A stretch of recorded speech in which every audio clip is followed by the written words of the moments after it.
So hello everyone, मैं आपके लिए एक और वीडियो आज लेके आया हूँ बहुत दिनों बाद, 1-2 साल के बाद। और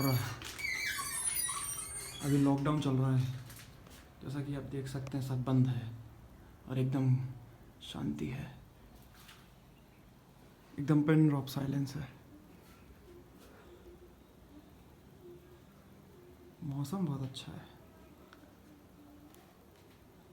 तो ये मेरी कॉल नहीं है, ये मेरी गाड़ी है। तो वीडियो है सीवीआर के बारे में, और इसको तो काफ़ी टाइम से चला नहीं पाया, ना राइड कर पाया। तो ये बहुत गंदी हो रही है। जाहिर सी बात है, बहुत मुश्किल है कि ये चालू हो, इसकी बैटरी कहीं डाउन हो गई हो तो।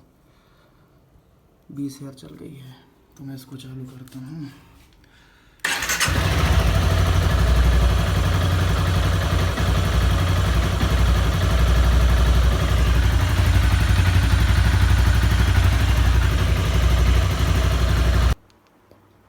तो टाइम हो रहा है 4:38, 10 अप्रैल, फ्राइडे है आज।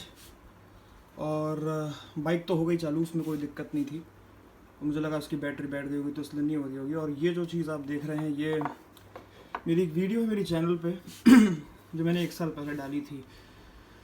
तो यही प्रॉब्लम थी। अगर आप मेरी पुरानी वीडियो देखेंगे तो उसमें क्लिकिंग नॉइज़ आती है और एक नॉकिंग साउंड आता है पीछे से, जो कि इन दोनों की वजह से आता था, क्योंकि ये दोनों जो मेरे पार्ट्स थे वो वियर आउट हो गए थे। मैं आपको दिखा देता हूँ, ये और एक ये। इनको अब बोलते क्या हैं, ये है कैम रॉकर। एक लेफ़्ट कैम रॉकर है, एक राइट है, एक बड़ा रहता है और एक थोड़ा सा छोटा रहता है। तो जब ये इंजन के ऊपर होता है और जो इसकी वर्किंग होती है, जब वो सही से नहीं होती है तो ये वियर आउट होने लगता है। और इसका काम होता है, ये जो रोलर है इसमें एक साउंड आने लगती है। मुझे पता नहीं आप लोग को आ रही कि नहीं, लेकिन इसमें से एक साउंड आती है, कट कट कट, जब भी ये घूमता है। तो ये कैम रॉकर है और इसका बेसिक जो काम होता है और जो इसका मेन पर्पस जो होता है वो मुझे इतने अच्छे से पता नहीं है बट लेकिन जहाँ तक मुझे मालूम है, ये कैम रॉकर जो होता है ये पिस्टन में आई थिंक फायर करने में, फ्यूल इंजेक्ट करने में शायद हेल्प करता है। और इसका काम होता है पूरे टाइम अप डाउन, और ये रोलर का पूरे टाइम घूमना। तो यही इसका मेन पर्पस होता है जो सीबीआर में कैम रॉकर्स होते हैं। और ये एक बहुत बड़ी प्रॉब्लम थी सीबीआर के अंदर जो हो गई थी और जो समझ में नहीं आ रही थी, जो क्लिकिंग नॉइज़ आती थी। इससे माइलेज भी कम हो गया था, गाड़ी का परफॉर्मेंस भी एकदम कम हो गया था, और इन्हीं दोनों पार्ट्स की वजह से ये हो रहा था। तो बात आती है कि इसको शोरूम में दिखाना चाहिए। तो मेरे हिसाब से आपको इसको होंडा के शोरूम में नहीं दिखाना चाहिए। अगर आपके पास कोई एक्सपर्ट मैकेनिक है बाहर तो उससे ये काम करवा लेना चाहिए। बस चेक करवा लीजिए कि यही प्रॉब्लम है कि नहीं। इसके अलावा 2-3 प्रॉब्लम और हो सकती हैं, जैसे टाइमिंग चेन की प्रॉब्लम हो सकती है या शिम की प्रॉब्लम हो सकती है। तो ये 2-3 प्रॉब्लम जब होती हैं तो इंजन में साउंड आने लगती है, क्लिक क्लिक क्लिक क्लिक ऐसी।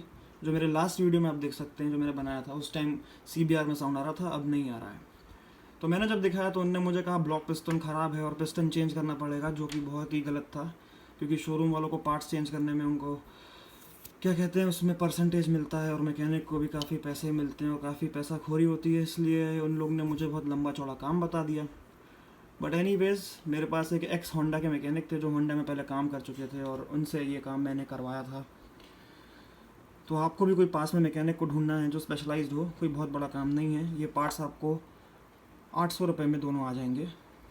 एक 400 का है, एक 300 का है, और टैक्स लगा के लगभग 800 का पड़ता है।